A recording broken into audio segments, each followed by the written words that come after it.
بسم اللہ الرحمن الرحیم۔ چند ماہ پہلے کی بات ہے، یا رسول اللہ کہنے والوں کا ایک لانگ مارچ شروع ہوا اور پھر وزیر آباد پل پر ایک انتہائی سنگین صورتحال پیدا ہو گئی اور رینجرز کو حکم ہوا کہ اگر یہ پل کراس کریں تو ان پر فائر کھول دیا جائے اور کوئی رعایت نہ برتی جائے۔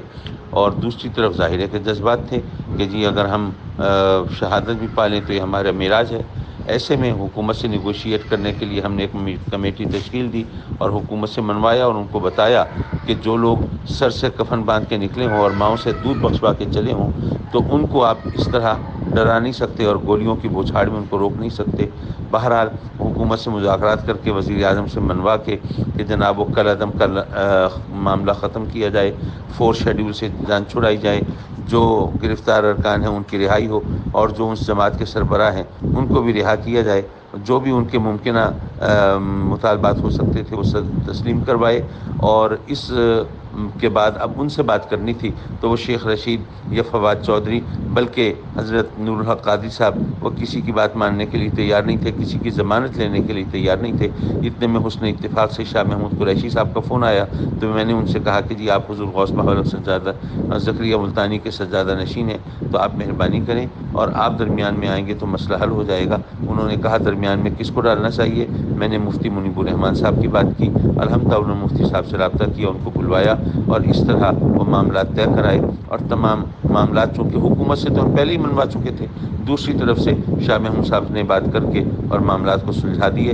اب شاہ محمود قریشی صاحب نے اور میں نے ان کے ساتھ اگر کوئی حسن سلوک کیا، وہ مانے نہ مانے مجھے اس سے فرق نہیں پڑتا، اللہ جانتا ہے، میں جانتا ہوں، میرا ضمیر جانتا ہے، ہمارے دوست احباب جانتے ہیں۔ اب الیکشن کا موقع ہے، شاہ محمود قریشی کے فرزند وہ الیکشن میں حصہ لے رہے ہیں، میں نے ان کی تائید اور حمایت کا اعلان کیا، مجھ پر جناب وہ گرجنا برسنا شروع ہو گئے۔ مجھے اس سے فرق نہیں پڑتا، جب آدمی کا ضمیر صاف ہو تو کسی چیز سے کوئی فرق نہیں پڑتا۔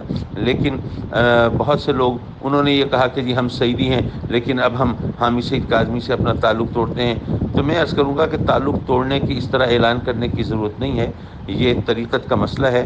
جس دن مرشد کے خلاف آپ کے دل میں کوئی جذبات پیدا ہو جائیں، کوئی آپ کا اس پر سے اعتقاد ہٹ جائے تو بیعت از خود ٹوٹ جاتی ہے، اور یہ بیعت توڑنے کے لیے کوئی رسم پوری کرنے کی ضرورت نہیں ہوتی۔ تو بس وہ اتنی مہربانی کریں کہ وہ اپنے نام کے ساتھ سعیدی لکھوانا چھوڑ دیں، سعیدی لکھوانا چھوڑ دیں۔ ہاں اگر وہ ہمیں خراب کرنا چاہتے ہو اور اپنی انا کی تسکین کرنا چاہتے ہو تو بریکٹ میں سابق سعیدی لکھوانا شروع کر دیں۔ ان کو فائدہ یہ ہوگا کہ وہ اپنی دانش میں ہم پر طنز کر رہے ہوں گے، لوگوں کو بتا رہے ہوں گے کہ جی ہم پہلے سعیدی تھے اب ہم نے چھوڑ دیا، یہ کر دیا وہ کر دیا۔ اور ہمارا اس میں فائدہ یہ ہے کہ جب ان کے نام کے ساتھ سابق سعیدی ہوگا تو وہ سعیدی لکھوا کر جو لوگوں کو دھوکہ دیتے تھے اور جو لوگوں کو ورغلاتے تھے وہ اس طریقے سے پھر ایسا نہیں کر پائیں گے۔ بہرحال جو بھی ہے، ایک بات میں یہ بھی پوچھنا چاہوں گا کہ آسیہ ملونہ کی بات ہوتی ہے، اس کو رہا تو سپریم کورٹ نے کیا تھا نا، احکام تو اس کے تھے نا، تو اس سپریم کورٹ کے خلاف آج تک کوئی بیان نہیں آیا، کوئی دھرنا بھی نہیں دیا گیا، کوئی جناب احتجاج بھی نہیں کیا گیا۔ یہ آخر یہ دوہرا معیار کیوں ہے، ڈبل پالیسی کیوں ہے؟ تو یہ ان تمام چیزوں کو ضرور دیکھنا چاہیے۔ اللہ تعالی ہم سب کو ہدایت دے۔ جزاکم اللہ خیر۔